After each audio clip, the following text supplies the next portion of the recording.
260,000. And in the previous presentation for SPLOSH funding, I showed 288. That's where these funds would come from, not LMIG, but from SPLOSH. Is your 288 the 263 plus 25? Yes, it is. Okay. I call that contingency. And this would be split up amongst all 4 districts to help pay it. It's coming out of SPLOSH. I know, but that SPLOST money for road money is split 4 ways between our districts. I'd be happy to take my portion of it. Well, Right. let me just give you guys all kind of an overview. Just give me 1 minute. The school came to me, Roger Onstall, you're here, and we met, and they said, here's what we want to, and they've got a lot of things that they're going to do to try to improve get the traffic off of 41. That's the key thing, get the traffic off of 41. It became, it was already a big issue, anybody that's been carrying kids there, and it became a even larger issue when we had to move the Hubbard kids over. So, and it's not just a District 2 issue, it is like every one of your districts have kids that go to this school, and it's anybody that drives down 41, it's all of our issue. That's why the school said we can take care of our property, but we can't spend money on county roads. We can't even give you money if you do it. So they can't do it, and they can't pay us to do it. I mean, we're just stuck there. Now, what John has said is a discussion. I think it's a discussion for another time, but what we have to deal with here, I know this is going outside of the little, of the blanket of the way we typically do business, and that is all the road money is split up equally, but I feel like, I 100% feel like this project, and I feel like the people in your district that ride this road and go into this, feels like this is a countywide issue and a countywide project, and what we're requesting is it come off of the top of SPLOSH. You will still have the 300,000 plus the 300,000 that's in SPLOSH that's going to roads, plus the roughly 600,000 that's coming from LMIG, which will be $1 million, close to $1 million, and we all divide that equally. It doesn't affect that. It's off the top before. So that's what the school is, well, they just requested us to get it fixed. This is what I'm requesting from you guys, is to help me get it fixed. What's the next? Just on, yeah, okay. Yeah, I'm agreeing with that, but my question is, I was assuming we're out of road money. See it right there, she says we're out of road money. All right, so we've got $640,000 coming in on LMIG. Let's take the LMIG and use the part the state will put on it, and then let each one of our districts pay our 30% to match it. That way it's an even split between all 4 of us. We don't have any road money to pay for it. Well, either way, it's going to be even split between all 4 of us. Well, the way you're Whether we talking take it about, we off the still got top the or whether we- 300,000 and the 600, it ain't there. We ain't got any road money. Hold on, go ahead, Laura. Yes, you still got the 300,000 match to go with your limited project, your LMIG project. So you still got that 300,000 that's in the 2014 spot. That's still there. This is over and above the 300,000. This is dedicated out of the SPLOST, 2014 SPLOST, to go just to the Gordon Road. So you still have your Because I've requested, I know y'all been busy as a beaver, and we've all requested a breakdown of our road money, what was spent, and water money, and we haven't got it yet, but I'm all for fixing it, don't get me wrong, but I want us to share the cost amongst all 4 districts, because all 4 districts use it. I don't think there's any discussion about that. Everybody's willing to split some of the cost. Just make sure, I mean, I want to hear it just coming out of all 4 districts. They've all agreed. So, I mean, I think we've addressed that. So we've got the funds available. All right. We've got funds available, and people are going to split it. And it's coming out of the LMIG for 2019. 2014 SPLOST. It's coming out of 2014 SPLOST. 2019 is the last year of Of the SPLOST. 2014 SPLOST, right. Okay. Okay. So it's got nothing to do then with our LMIG for 2019. All right, so Correct? what does that leave us for this year for roads? 300,000 LMIG match. How much? 300,000 LMIG match. The government's the state's already given us over 600,000, so you got $1 million. for this year, for road projects for 2019? Correct. Okay. So aside from this, we got 200. Less this? No. No. Okay. Aside from this, we still got 200 piece. Yeah. You still gonna get 250. All right, so we got a suggestion, a recommendation to engage the services of Carter Engineering for design bidding and project oversight not to exceed $25,000 for Thornton and Whiting improvements. Do I have a motion to do so? Got a motion from Commissioner Amami. Do I have a second from Commissioner Rowland? All in favor? Any opposed? Make the necessary arrangements, please, sir. Thank you. Shorten my Joe. trip. Do that drop off. Sooner the better. All right. Here. Next item on the agenda, the elected officials' compensation. Jim's running off so that while we talk about this. So, You gonna have to do a strip talk. all right, I wish we could get a meeting with the Board of Education. we can talk about that. We got two big Even then, we done businesses fixed it 10 times last. What? It's just a bad spot and we done dug it up, repacked Make a it. recommendation. Thank you, Joe. It's got Order amendment above the compensation. Tackle that one, Jim's out. Okay, we're going to make a slight, if it's okay with the board, we're going to make a slight amendment we're going to go down to the charter amendment while Mr. Hedges is out for a second. He's had to take a call. 13. Number 13 will now be the one we're discussing, and then we'll go back to the compensation. County Attorney, if you would, please talk about the charter amendment. Tab M. The charter amendment, we can swap the agenda up for just a second. The charter amendment sort of goes hand in hand with the purchasing policy, and in my opinion, it's actually the enabling legislation amendment, but Right. The enabling legislation requires that all warrants drawn on the county from 1 penny to $1 million pennies, dollars, however you want to classify it, be signed by 3 members of the Board of Commissioners and countersigned by the clerk. Mr. Boyke with the Regional Commission has worked with Robert Dickey's office, Representative Dickey's office, to draft the bill that is in the front of y'all's packet there. And what you'll notice there is what they've done is simply removed all of the warrant or check signing requirements from the legislation. And if this is approved by this board and if it's approved by the General Assembly, the intent would be that this board then adopt its own check signing policy and give authority to whatever individuals this board deems proper to have the check signing authority instead of requiring 3 commissioners and the clerk 4 signatures on every check that comes in. Do we need to make a motion to approve this for you to do it? Yes, sir. Representative Dickey's not going to drop it without this board's approval. I'll make a motion to approve it. Got a motion to approve from Commissioner Ambrose. Do I have a second? Got a second from Commissioner Rowland. Any discussion? All this allows us to do is to change our policy on who signs checks, right? I think currently the bank would still require the 3 commissioners and the clerk until we update the policy and have change on signature cards. Got it. It also changes the fact that the current charter says that every invoice has to be approved by the Board of Commissioners before it can be processed. And then after it's processed, every check requires a majority of the board to sign it along with the clerk. Where we get that stack. That's a very good point he makes. It conflicts with the purchasing policy that y'all just approved. In order to even process a penny invoice to process through our purchasing policy, it requires this board's approval.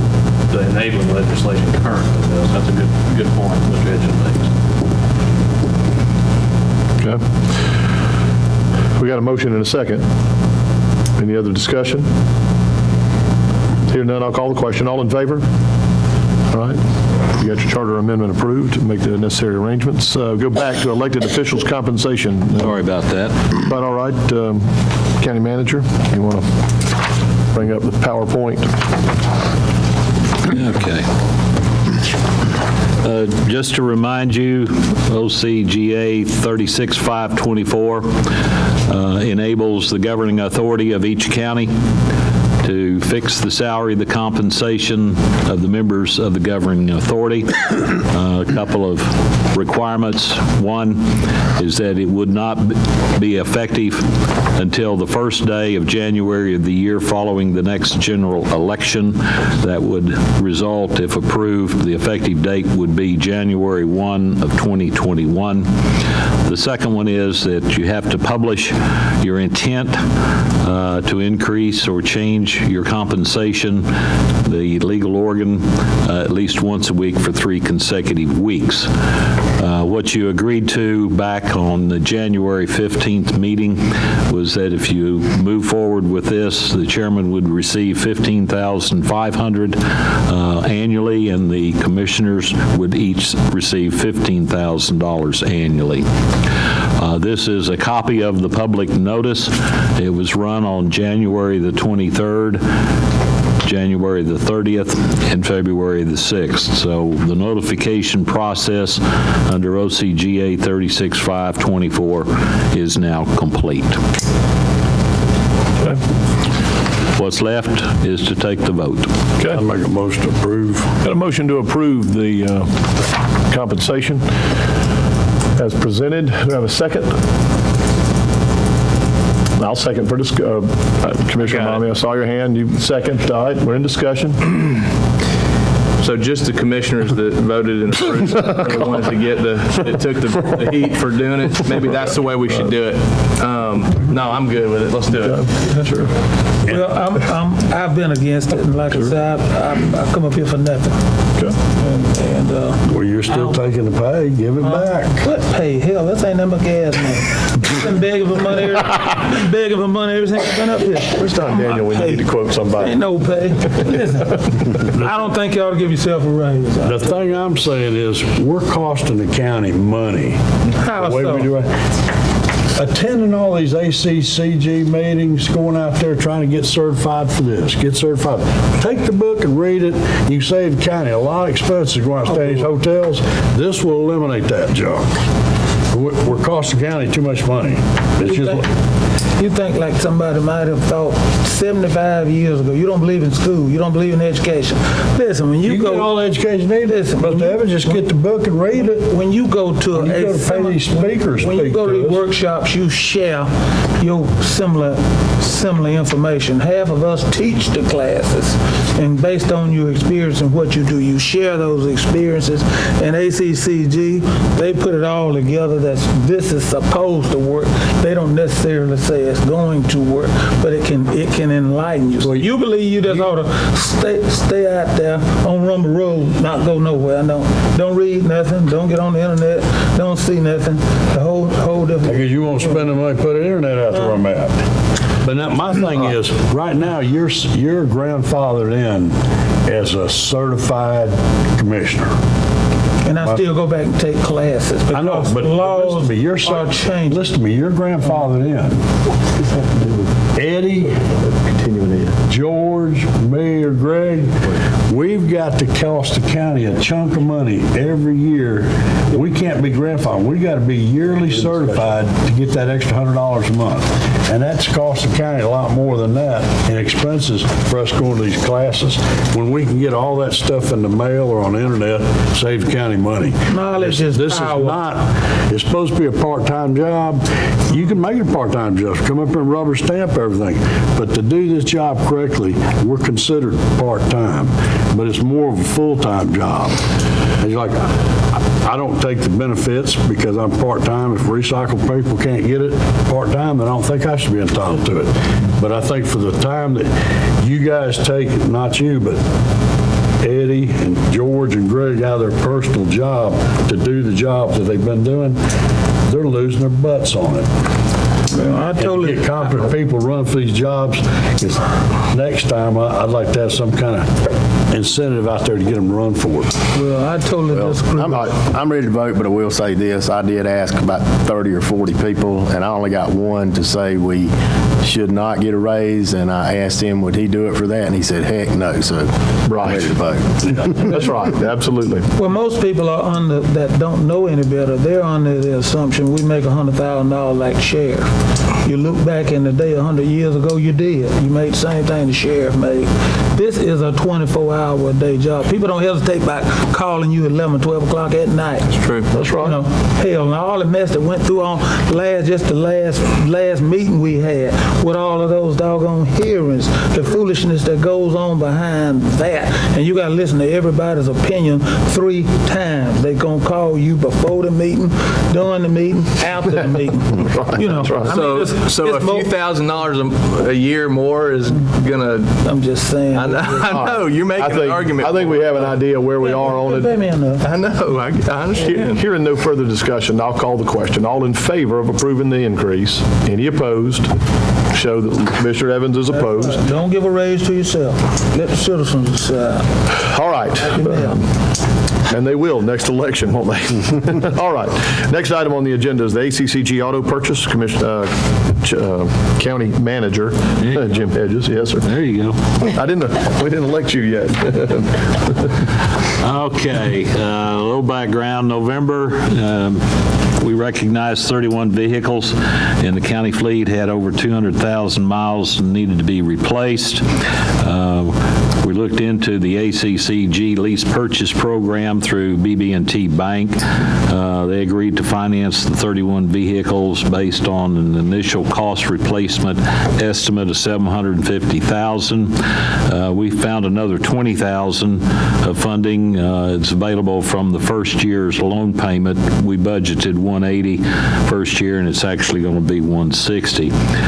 So the final cost is either $800, $347, or $808, $849. Let me explain. These that are highlighted in yellow are a little bit different.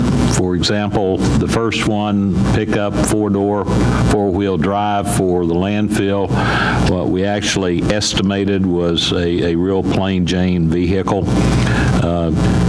You can see some others were 4-door, where originally we only estimated for 2 doors.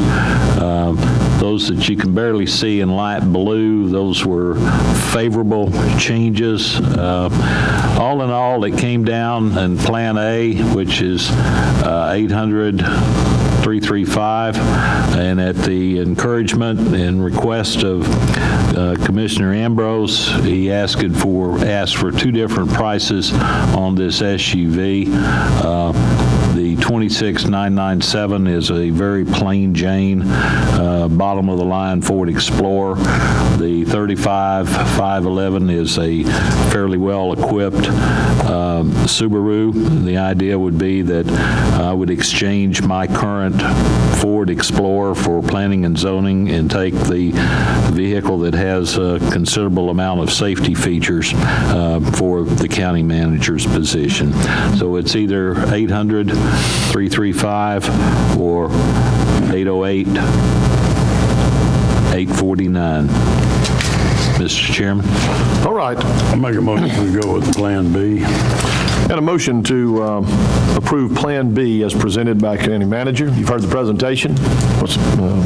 We got a motion for that. What's the second? Who's got a second? Do I hear a second?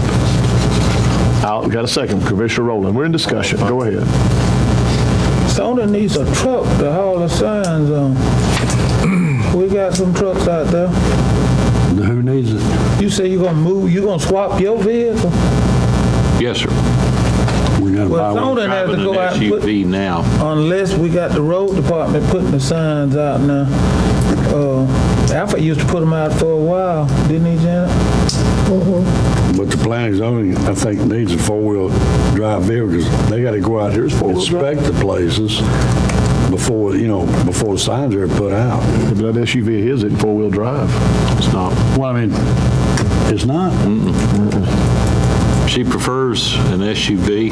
That's what she's driving now. It's an '08 Ford Explorer with over 200 some odd thousand miles, and was told that it doesn't exceed 50 miles an hour. It's wore out. Well, that's when they last long. I got a truck out there with 340,000 miles on it. I don't drive over 55. Don't burn a drop of oil. Had it 21 years. Jeff said that something's wrong with that one. It won't go over 50 no matter what you do with it. And I Save think, gas, too. You save gas. I'm over in the right lane. I think the Cadillac Converter probably stopped up on it. They'll cut them off it or something. Saves a lot of money. Jeff passed me going to make another day. I was running 55. He was running 75. Yep. All right. But we got to get a vehicle for it. Yep. All right, got a motion and a second to approve Plan B. Any further discussion? Hearing none, I call the question. All in favor? I caught up with him at All right. Arby's. Next item on the agenda is the CDBG architect approval. Today, we have Mr. Greg Boyke from the Middle Georgia Regional Commission here. Thank you, Mr. Boyke, for being here. If you will, give your presentation, please, sir. Thank you very much, Mr. Chairman, Commissioners. Pleasure to see you this morning. So, as you are aware, I believe it was at one of your earlier meetings in January, you approved going forward with a community development block grant application this year for renovations to the Monroe County Health Department. As required under the grant, the first step that's required is to come before the Commission after we have solicited proposals for architectural firms by which they can submit their qualifications to say, we select us to be your architect for the health department building.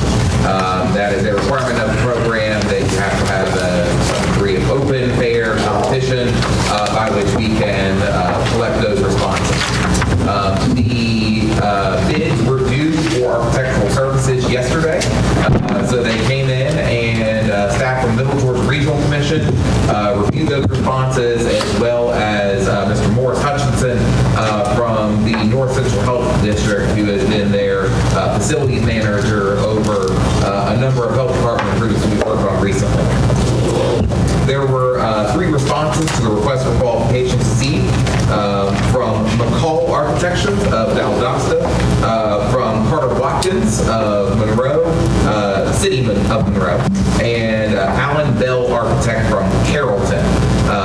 After our review, the Middle Georgia Regional Commission and Mr. Morris, we looked over those and felt that McCall Architecture and Carter Watkins were definitely the 2 strongest of that group, based off of their years of experience with CDBG projects, specifically architecture-based and health department-based throughout the region and throughout the state. Carter Watkins, of course, has done a little bit more work here in the Middle Georgia region as of late. McCall has done more work traditionally down in South Georgia, but both have an effective track record of success. In the proposal, we scored McCall slightly higher, about 4.5 points out of 100 higher. So, grand scheme of things, not much of a difference. That was based mainly off the fact that they gave more details about their sort of, proposed plan through the project, timeline in which they would be accomplishing things. But understand that they are both qualified firms. I know you've worked some with Carter Watkins in the past, and so wanted to get your thoughts on this. And the request today would be to move forward with one of those firms as your architect for the project. Briefly to note costs, the request for qualifications and our scoring did focus primarily on qualifications as opposed to cost. And the logic for that being that this will be heavily funded out of the grant portions of your project. McCall is somewhat more expensive at the cost rate. They propose charging the 10% of construction, which is allowable under the CDBG program. Carter Watkins is proposing 6% of construction cost for their fee. The flip side of that is that Carter Watkins does have a preliminary architectural charge that would be due to the county at some point in time. They wouldn't charge for a unsuccessful submittal, but should they prepare it and for some reason you decide not to submit, for example, liable for that, whereas that's not something that McCall charges for. So Carter Watkins overall would be your more cost-effective decision. Okay. County Manager, you've reviewed these as well? Got them in this morning. Okay, yeah. I printed them off, about 160 pages. So a thorough review is... I looked at the cost, and just to repeat, these firms are going to do some work up front, which would be included with the application. McCall, there's no cost for the upfront. With Carter Watkins, it's $2,500. If you get awarded this CDBG, McCall wants 10% of the construction cost, whereas Carter Watkins only wants 6%, and they will allow you to recover that $2,500 that you paid for their upfront work. I didn't look at qualifications or I didn't have time. I just looked at the cost, and Carter Watkins is the lowest cost. But they're the ones that have a $2,500 fee that we'd have to pay. But you recover that. That's right. It's more or less a local firm with us. Sure. We work with them. The thing I don't like is it's something this brings in the point. I like the car one, but what I don't like about these companies is we go out and get an architectural bid on a building or something, they use an architect. That architect gets paid generally 5 to 10% of the total cost of the building. And they're going to build this thing with the most expensive garbage they can put in it so they get paid more. We should change our way that we do business here as opposed to getting a total bid on a building. That let's get 3 contractors in here, good reputable contractors. Let's sit down and talk with them all and get their figures of what they do per hour and stuff like that.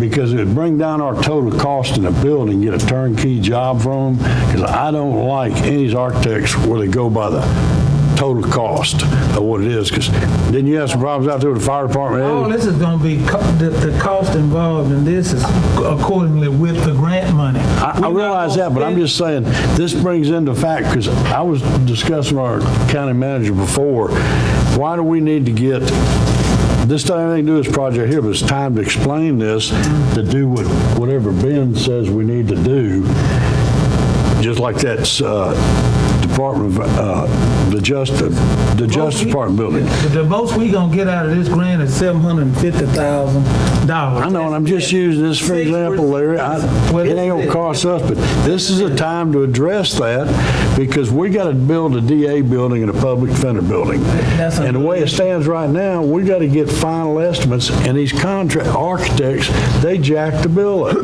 But if we could talk straight to the builders and pick out 1 or 3 builders, we could save the county a lot of money building those buildings.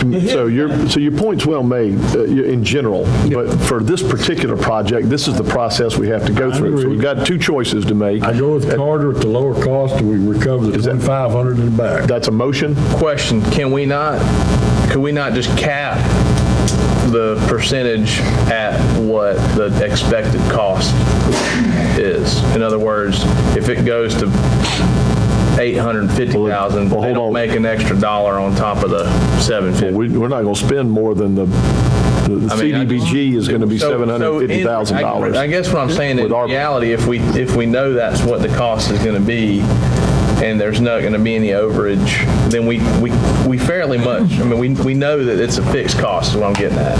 You see what I'm saying? On this one, on like that DA building. On other stuff, we really. You're exactly right on all those other ones. Tie downs on that stuff. That's always the time to pick that up before we got Ben's mind fresh. But we're at $45,000, You're looking right? at 45 as opposed to 75. That's right. That's basically. Don't Go forget. ahead, Mr. Boyd, go I ahead. do want to add briefly, there is a required match on this grant. Right. The requirement is 10%, which all things considered is very low.